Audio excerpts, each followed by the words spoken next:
कैमरे के सामने लोहे की जाली है। जाली के उस पार एक लड़की बैठी है।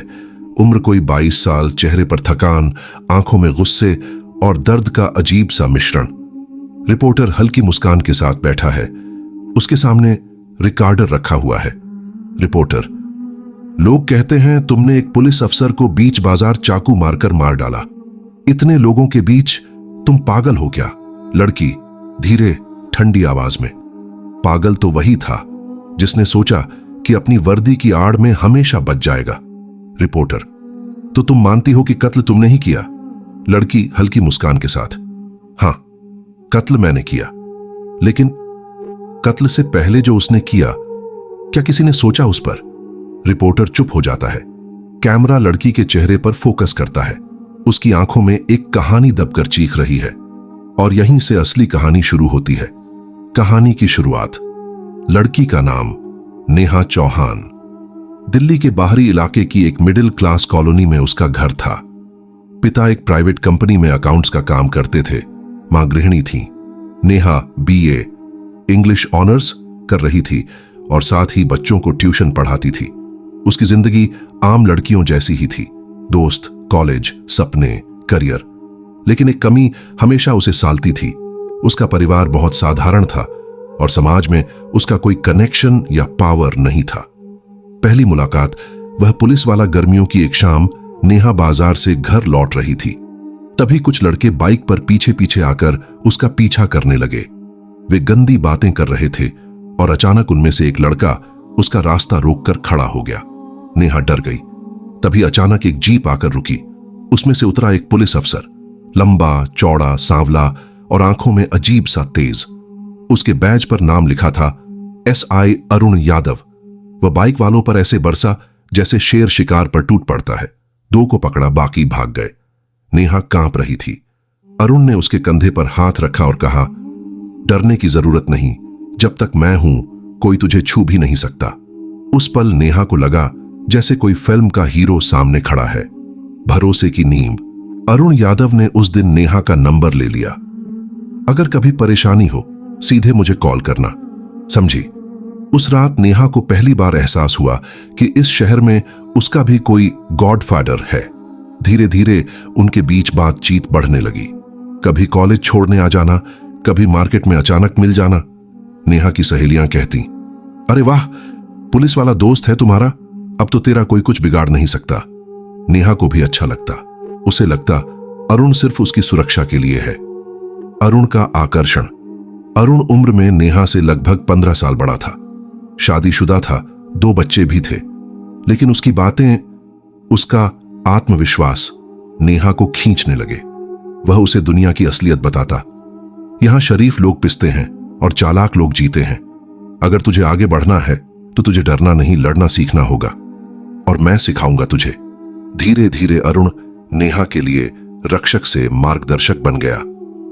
पहले संकेत, अजीब हरकतें, लेकिन वक्त के साथ कुछ अजीब चीजें होने लगीं। अरुण कभी कभी देर रात नेहा को फोन करता। उसकी नजरें अब सिर्फ सुरक्षा देने वाली नहीं बल्कि और गहरी लगती। वह पूछता, तेरे घर वाले कहां तक तुझे कंट्रोल करते हैं? तुझे कभी आजाद महसूस नहीं होता? एक बार उसने मजाक में कहा, अगर तू मेरी जिंदगी में पहले मिलती ना तो सब बदल जाता। नेहा हंसकर टाल देती, लेकिन उसके दिल में कहीं ना कहीं हल्की बेचैनी उठती। एक घटना, दबा हुआ डर। एक दिन अरुण ने कहा, चल तुझे एक जगह दिखाता हूं। वह उसे थाने ले गया। रात के 10 बजे थे। थाने में कम भीड़ थी। अरुण ने उसे अपनी कुर्सी पर बैठाया और बोला, देख, यहां से पूरे इलाके की किस्मत तय होती है। पुलिस की कुर्सी बहुत बड़ी चीज होती है। नेहा थोड़ी असहज हुई। फिर उसने देखा, दीवार पर लगे नोटिस बोर्ड पर कई लड़कियों की फोटो लगी थी। कुछ लापता के केस, कुछ छेड़छाड़ की रिपोर्ट। अरुण ने उसकी ओर झुककर कहा, ज्यादातर केस कभी सॉल्व नहीं होते, लेकिन अगर मुझे चाहिए तो किसी की भी जिंदगी बिगाड़ सकता हूं। नेहा उस वक्त तो चुप रही, लेकिन घर आकर पूरी रात सो नहीं सकी। लोगों की बातें धीरे धीरे मोहल्ले में भी कानाफूसी शुरू हो गई। नेहा का एक पुलिस वाले से चक्कर चल रहा है। इतनी देर रात कौन लिफ्ट देता है उसे? नेहा को गुस्सा आता।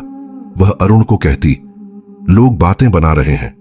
अरुण मुस्कुराकर कहता, लोग तो भगवान के बारे में भी बातें करते हैं, तुझे क्या फर्क पड़ता है? पुलिस वाला का असली चेहरा नेहा की जिंदगी अब आम लड़कियों जैसी नहीं रही। अरुण यादव का आकर्षण अब डर में बदलने लगा। एक दिन उसने नेहा को फोन किया। आज देर रात तुम्हारे घर आऊं? नेहा ने हल्के से हिचकिचाते हुए कहा, नहीं, मुझे नहीं चाहिए। लेकिन अरुण ने कहा, तुम्हें डरने की जरूरत नहीं, मैं तुम्हें बचाने आया हूं। उस रात नेहा को नींद नहीं आई। उसने अपने दोस्तों से बातें की, लेकिन कोई भी सही सलाह नहीं दे सका। ब्लैकमेल की शुरुआत कुछ हफ्तों बाद नेहा ने देखा कि अरुण ने उसके दोस्तों और पड़ोसियों पर नजर रखनी शुरू कर दी थी। उसने जानबूझकर नेहा की तस्वीरें ली, कॉल रिकॉर्डिंग और चैट्स को नोट किया। एक दिन उसने धमकी दी, अगर तुम मेरी बात नहीं मानोगी तो सबको पता चल जाएगा कि तुम अकेली लड़की कैसे गलती कर सकती हो। नेहा डर गई। उसकी मासूमियत अब धीरे धीरे भय और संकोच में बदल रही थी। भावनात्मक फंसाव। नेहा अब मानसिक और भावनात्मक रूप से थक गई थी। हर जगह अरुण का डर था। कॉलेज, बाजार, घर के बाहर वह हर कदम पर सतर्क रहती। एक शाम वह अपने कमरे में बैठी थी। उसकी आंखों में आंसू थे।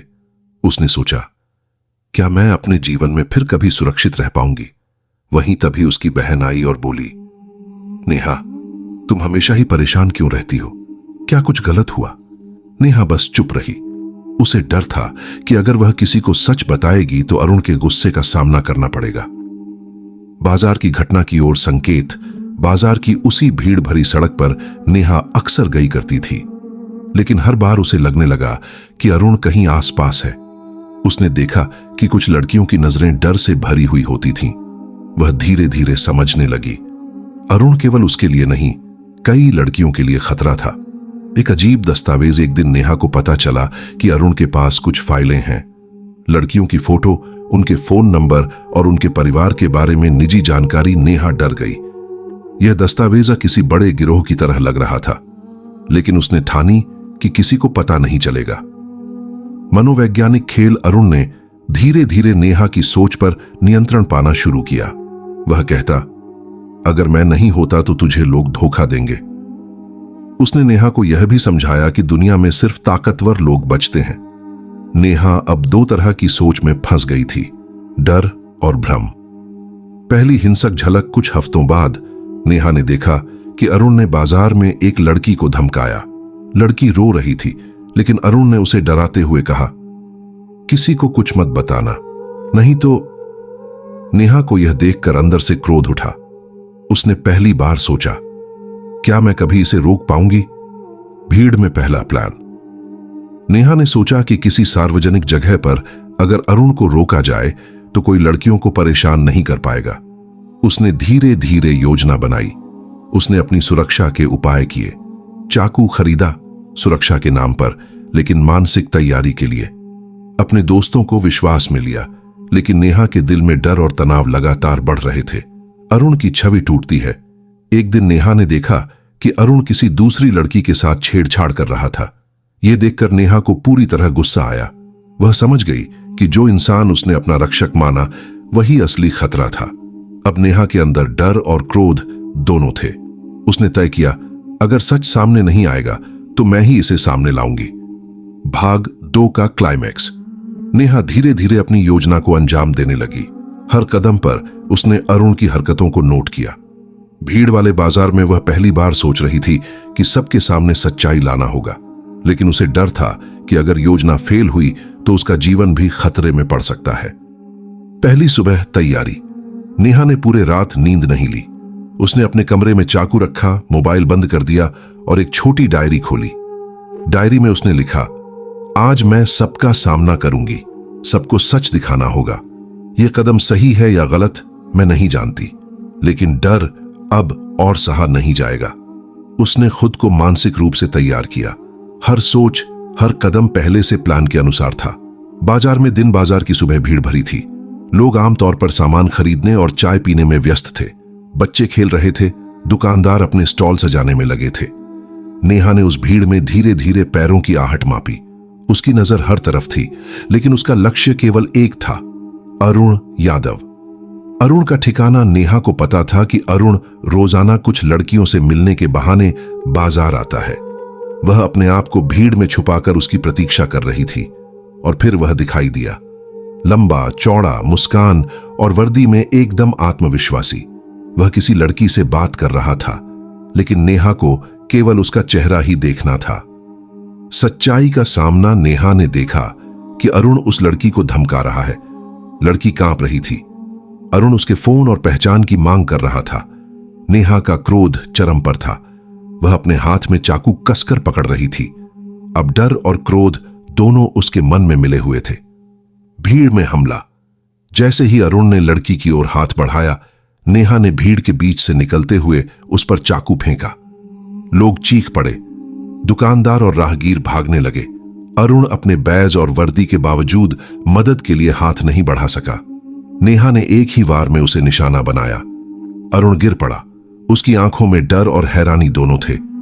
भीड़ की प्रतिक्रिया, लोग चौंक गए। कुछ ने फोन निकाला और पुलिस को कॉल किया। नेहा खड़ी थी, सांसों को नियंत्रित करती हुई, लेकिन उसका चेहरा अब शांत और ठंडा लग रहा था। लोग सोच रहे थे, क्यों एक लड़की ने पुलिस अफसर को मारा? लेकिन नेहा को पता था कि अब वह लड़कियों और मासूमों के लिए खड़ी है। सच्चाई का खुलासा। फिर नेहा ने मीडिया और पुलिस के सामने सब सच्चाई बता दी। 1. अरुण यादव कई लड़कियों को धमकाता और ब्लैकमेल करता था। 2. वह अपनी पावर का गलत इस्तेमाल करता था, कई मामलों में दोषियों को बचाता और मासूमों को सताता। 3. नेहा को भी कई हफ्तों तक मानसिक और भावनात्मक दबाव में रखा गया। सभी दस्तावेज, फोटो और चैट मीडिया को दिखाए गए। लोग चौंक गए। अरुण के कई अन्य केस अब उजागर हो गए। कानूनी कार्रवाई और न्याय। नेहा को गिरफ्तार किया गया, लेकिन सबूत और वीडियो के आधार पर उसे थोड़ी राहत मिली। मीडिया ने कहानी को टॉप स्टोरी बनाया। कई लोग नेहा की बहादुरी की तारीफ कर रहे थे, जबकि कुछ उसे गुनहगार कह रहे थे। सच यह था कि कानून हमेशा कमजोर लोगों की मदद नहीं करता और कभी-कभी इंसान को खुद ही न्याय करना पड़ता है। भावनात्मक अंत। नेहा अब अपनी जिंदगी के नए अध्याय की ओर देख रही थी। डर, दर्द, क्रोध और न्याय का मिश्रण उसके दिल में था। उसने सीखा कि सही और गलत की रेखा कभी-कभी धुंधली होती है, लेकिन उसने अपने तरीके से लड़ाई जीती, सच्चाई सामने लाकर।